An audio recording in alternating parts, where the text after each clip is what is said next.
Ами ако до кога не е въпрос, а ултар? Ами ако мълчанието, което проклинаше, самата почва, в която вярата пуска корени? Това не е молитва за отговори.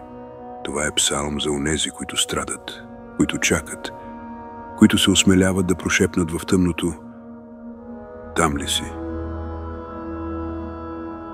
Елате да коленичим тук заедно и да чуем отзвука от сърцето на Давид.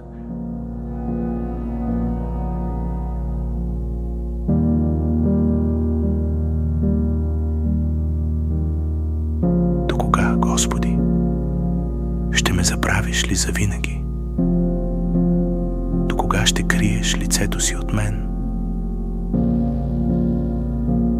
Сякаш съм непознат в мрака. До кога ще се боря с терзания в душата си? С скръб, която стяга сърцето ми всеки ден.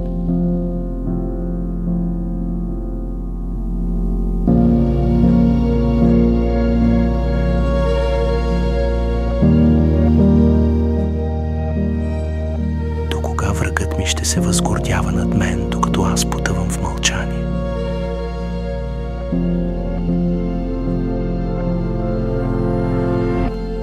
Погледни към мен и ми отвърни, Господи Боже мой. Просвети очите ми с разбиране, за да не заспя в съня, от който няма връщане. Врагът ми ще прошепне: надвих му.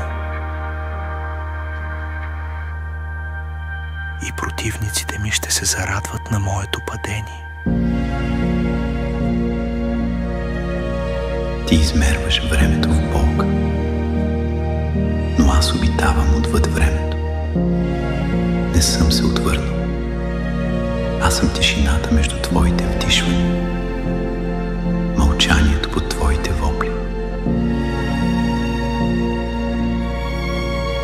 Чакам, докато прозреш, че никаква тъмнина не може да надживее онзи, който устоява.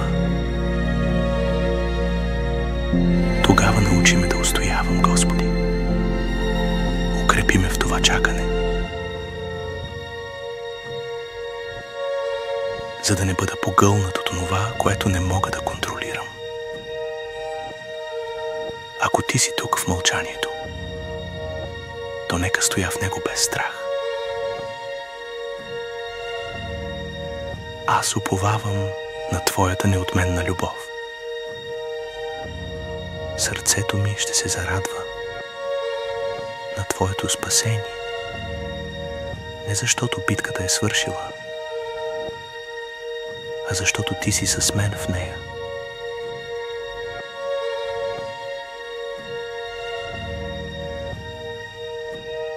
Ще пея на Господа, защото дори в мълчанието Ти си постъпил с мен мъдро и добре.